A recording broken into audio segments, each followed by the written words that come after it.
सुप्रभात बच्चों। आज हम क्षितिज भाग 1 का गद्य खंड का दूसरे पाठ का अध्ययन करेंगे, जिसका नाम है लहासा की ओर, जिसके लेखक हैं राहुल सांकृत्यायन। हिंदी के प्रसिद्ध साहित्यकार राहुल सांकृत्यायन का जन्म उत्तर प्रदेश के आजमगढ़ जनपद में 15 गांव में 1893 में हुआ था। इनका मूल नाम केदार पांडे था। इनकी प्रारंभिक शिक्षा गांव में ही हुई। मिडिल शिक्षा के लिए इन्हें आजमगढ़ में और उच्च शिक्षा के लिए काशी, आगरा और लाहौर में जाना पड़ा। इन्होंने 1930 में श्रीलंका जाकर बौद्ध धर्म की दीक्षा ली। इसके बाद राहुल सांकृत्यायन नाम से ये प्रसिद्ध हुए। लेखक ने पाली, प्राकृत, अपभ्रंश, तिब्बती, चीनी, जापानी आदि अनेकों भाषाओं के ज्ञानी रहे हैं। उनके ज्ञान के आधार पर ही उन्हें महापंडित कहा जाता है। लेखक घुमक्कड़ प्रवृत्ति के व्यक्ति थे। उन्होंने संसार के अनेकों देशों की यात्रा की। साहित्यकार के ये महापंडित सन 1963 में संसार को छोड़कर के लिए हमेशा के लिए विदा हो गए। इनकी मुख्य जो ये रचना है यात्रा साहित्य।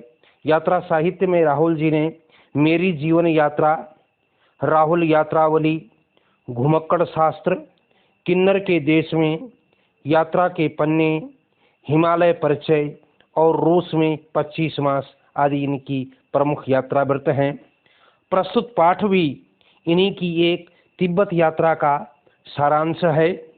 तो आइए आज हम अध्ययन करते हैं लहासा की ओर। लहासा की ओर नामक पाठ लेखक की प्रथम तिब्बत यात्रा से लिया गया है। इन्होंने सन 1929 और 30 में नेपाल के रास्ते यह यात्रा की थी। उस समय भारतीयों को तिब्बत यात्रा की अनुमति न होने के कारण यात्रा में लेखकों को भिखमंगे के रूप में जाना पड़ा। इसे तिब्बती समाज के बारे में इस पाठ से अनेकों जानकारियां हमें हासिल होंगी। लेखक ने अपनी तिब्बत यात्रा को नेपाल और तिब्बत के मार्ग से प्रारंभ किया था और इसी रास्ते से हिंदुस्तानी वस्तुएं भी तिब्बत जाती थी। यह व्यापारिक और सैनिक रास्ता था। इस पर उस समय के हिसाब से जगह जगह फौज की चौकियां लगी हुई होती थी, जिनमें चीनी सेना रहती थी। कुछ किले ऐसे भी थे जिनमें फौज ने डेरा डाला हुआ था। लेखक ऐसे ही एक परित्यक्त किले के पास चाय पीने के लिए अपनी यात्रा के दौरान रुके थे। अब तिब्बत के विषय में बताया है मूल रूप से कि तिब्बत में उस समय यात्रियों को जो है अच्छी खासी परेशानियां होती थी। यहाँ पर जाति पाति, छुआछूत, पर्दा प्रथा, कुप्रथाएं आदि जो प्रथाएं थी वो नहीं थी। लोग अपने घरों को हमेशा खुला रखते थे। यहाँ की स्त्रियां यात्रियों को या अपरिचित व्यक्तियों को भी चाय बना करके पिला देती थी। ऐसा विवरण इस पाठ में मिलता है। यदि यात्रियों को कुछ संदेह हो तो वो खुद भी अपनी चाय बना करके पी सकते थे। अब थोंगला, जो कि पहाड़ का आखिरी गांव था, उसे वहां पर लेखक के जो मित्र जिनका नाम सुमति है, उनके बहुत सारे जानकार लोग उन्हें वहां पर मिलते हैं। इस कारण लेखक को उस समय वहां ठहरने में जो है कोई भी दिक्कत नहीं हुई। लेकिन कुछ समय के पश्चात लेखक जब पुनः वहां पहुंचा तो उस समय वे एक भद्र यात्री के रूप में वहां गए। यद्यपि घोड़े पर सवार होकर के गए थे, लेकिन फिर भी उन्हें वहां रुकने के लिए कोई उचित स्थान नहीं मिला। अब लेखक को सबसे विकट जो यात्रा थी वो डांडा थोंगला जो एक स्थान है उसकी थी, जो कि लगभग 16-17 हजार फीट ऊंचाई पर स्थित है। और यही वह सबसे खतरनाक जगह थी जहां पर आसपास दूर दूर तक कोई भी गांव नहीं था। नदियों के मोड़ और पहाड़ों के कोनों के कारण दूर तक आदमी तो क्या, पक्षी भी नहीं दिखाई देते थे। इस स्थान पर यदि किसी की हत्या हो जाए तो पुलिस या खुफिया विभाग को भी इसकी कोई जानकारी नहीं मिलती थी। और उस समय वहाँ पर जो है यदि जो डाकुओं का आधिपत्य रहता था, डाकुओं के लिए वो स्थान अत्यधिक सुरक्षित था और डाकू पहले जो है किसी भी राहगीर को मार लेते थे और उसके बाद उसे लूट लेते थे। इस समय एक पंक्ति इसमें आती है इस पाठ में कि हथियार का कानून न होने के कारण लोग हथियार लेकर घूमते हैं। हथियार का कानून न होने का कारण, उससे तात्पर्य यह है कि जैसे आज के समय में लोग हथियार रखते हैं तो उसके लिए उन्हें बाकायदा जो है लाइसेंस की परमिशन होती है, लाइसेंस रखना होता है, लेकिन उस समय ऐसी वहाँ व्यवस्था नहीं थी। लोग अपनी सुरक्षा के लिए जो है हथियार लेकर के घूमते थे ताकि वे डाकुओं से जो है सुरक्षित रह सकें। अब लेखक और उसके साथी जो है उस समय भिकमंगे के वेश में यात्रा कर रहे थे और कूची कूची कह करके जो है वो जहाँ भी उन्हें डाकू मिलते थे वो कूची कूची कह करके अपनी जान बचा रहे थे। जान का खतरा होते ही वे जो जब पहाड़ पर चढ़ते थे तो सामान के साथ यद्यपि चलना उनके लिए कठिन था। आगे जाकर के मार्ग में एक जगह लेखक के जो सहयोगी हैं वो आगे बढ़ जाते हैं और चढ़ाई होने के फलस्वरूप लेखक का जो घोड़ा है वो धीमी गति से जो है वो पीछे हो जाता है और वो रास्ता बिचल जाते हैं। अब जब रास्ता बिचल जाते हैं पुनः उसी रास्ते पर लौटते हैं और लौटने के पश्चात जब वो वहाँ पर पहुँचते हैं तो अब वह अपने मित्र से मिलने जाते हैं। मित्र जो वहाँ पर पहले ही पहुँच चुके हैं वह लगभग 4 बजे के करीब उस स्थान पर पहुँचते हैं जिस स्थान का नाम जो है लंकोर है। अब लंकोर के विषय में भी है कि लंकोर में वे रुके हैं, उन्हें वहाँ पर खाने के लिए एक विशेष प्रकार का जो वहाँ के लोगों का जो रीति रिवाज होता है जो बनाया जाता है वहाँ विशेष प्रकार, जिस खाद्य पदार्थ को जो है थुकवा कहते हैं। थुकवा जिसमें सत्तू चाय आदि मिलाकर के जो एक पेय पदार्थ बनाया जाता है उसे जो है थुकवा कहते हैं।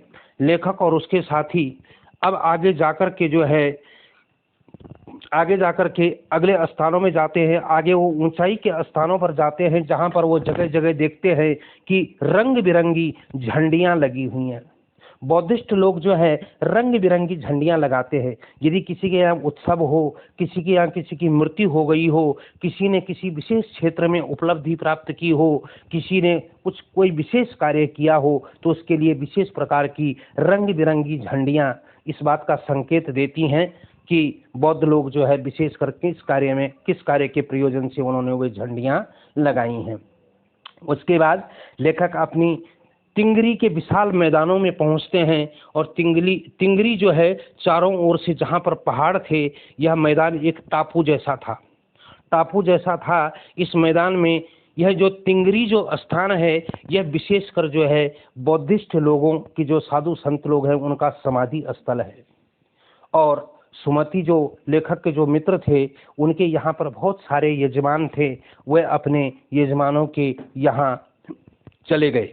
उस समय जो है एक विशेष प्रथा थी कि जो पुरोहित होते थे वो वस्त्र की एक छोटी छोटी गंडे बना करके उन्हें मंत्रों के द्वारा अभिमंत्रित करके वो गंडे जो है अपने यजमानों को देने के लिए जाते थे। तो सुमति जो है अपने यजमानों के पास चले गए और लेखक जो है किताबें पढ़ने में एक जगह व्यस्त हो गया। अब इस समय लेखक जो है एक जगह आता है कि मैं किताबों के बीच में था। किताबों के बीच से तात्पर्य क्या है, लेखक जो है उस समय पढ़ने में जो थे मस्त थे और सुमति जो है अपने यजमानों के पास चले गए थे। तो इस प्रकार देखते हैं कि वहाँ पर जो लोग रहते हैं, तिब्बत की जो जमीन है वो अनेक जागीरदारों में बंटी हुई है जिसका ज़्यादा से ज़्यादा हिस्सा मठाधीशों के पास है। जागीरदार मजदूरों से खेती करवाते हैं और खेती की देखरेख के लिए अनेकों जगह से जो है भिक्षु लोग आते हैं।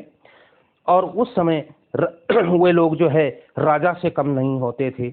शेखर की खेती के मुखिया लेखक से जब वो मिलते हैं तो एक सुंदर वहाँ पर एक मंदिर था, मठ था, जहाँ पर कुंजुर की हस्तलिखित अर्थात प्राचीन काल में जो है ताड़पत्र की पोथियां होती थी जिनमें जो है हाथ से लिखा जाता था। वो 103 पोथियां रखी हुई थी और उन पोथियों का वजन लगभग 15-15 शेर था, बहुत वजनी थी। इस प्रकार से लेखक के मित्र जो हैं अपने यजमानों के पास चले गए और लेखक जो है उन बौद्ध ग्रंथों को पढ़ने में व्यस्त हो गया। तो इस प्रकार से ये तिब्बत यात्रा का वर्णन जो है लेखक ने हमें यह बताया है ल्हासा की ओर के माध्यम से। इस पाठ में बच्चों आपने देखा होगा कि जगह जगह कुछ शब्द भी आए हैं जो कि कठिन शब्दार्थ के रूप में हैं। सबसे पहला देखिए परित्यक्त। परित्यक्त का तात्पर्य होता है जिसे त्याग दिया गया हो, जो छोड़ दिया गया हो। राहदारी। राहदारी अर्थात जो यात्रा करते समय जो कर लिया जाता है, जो टैक्स लिया जाता है। श्वेत शिखर, सफ़ेद ऊंची ऊंची चोटियाँ। उसके बाद कंडा। कंडा गोबर का बना हुआ कंडा होता है जिसे उपला कहते थे हमारी देसी भाषा में। एक है थुक्पा जिसके विषय में मैं अभी बता चुका हूँ, एक विशेष प्रकार का खाद्य पदार्थ।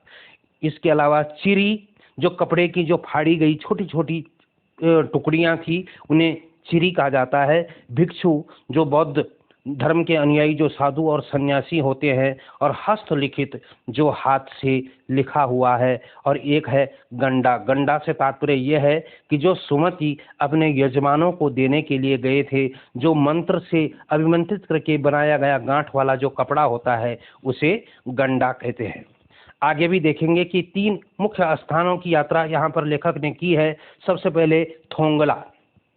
थोंगला के विषय में संक्षिप्त रूप से बता दें आपको कि थोंगला वह जगह है, तिब्बत की वह खतरनाक जगह है जो लगभग 16 और 17,000 फुट की ऊंचाई पर स्थित है, जो निर्जन भी है। दूसरी जगह है लंगकोर, जो ऊंचा नीचा पहाड़ी रास्ते वाला जो मार्ग है। और तीसरा जो तिंगरी, जो बौद्ध भिक्षुओं का समाधि स्थल है। तो इस प्रकार से इस पाठ के माध्यम से हमें उस समय की स्थितियों का अवलोकन लेखक के माध्यम से मिलता है और हमारी जिज्ञासा जो है और ज़्यादा बढ़ती है। उस समय हमने ये भी देखा कि रंग बिरंगी जो झंडियां हैं, तो बौद्ध धर्मावलंबियों के द्वारा जो लगाई जाने वाली झंडियां, उनका भी मैं विशेष रूप से आपको बताना चाहूँगा। जो सबसे पहले जो नीले रंग की जो झंडियां होती हैं वो दया और शांति की प्रतीक होती हैं। दूसरी लाल रंग की जो झंडियां होती हैं वो उपलब्धि, ज्ञान और सदाचार की प्रतीक होती हैं। और सफ़ेद रंग की जो झंडियां होती हैं या तो किसी की मृत्यु हो जाती है तब लगाई जाती हैं, या धर्म की पवित्रता का प्रतीक होती हैं, कहीं कोई पूजा पाठ का कार्यक्रम चल रहा है तब वो लगाई जाती हैं। और केसरी रंग की जो झंडियां होती हैं वो ज्ञान का प्रतीक कहलाती हैं।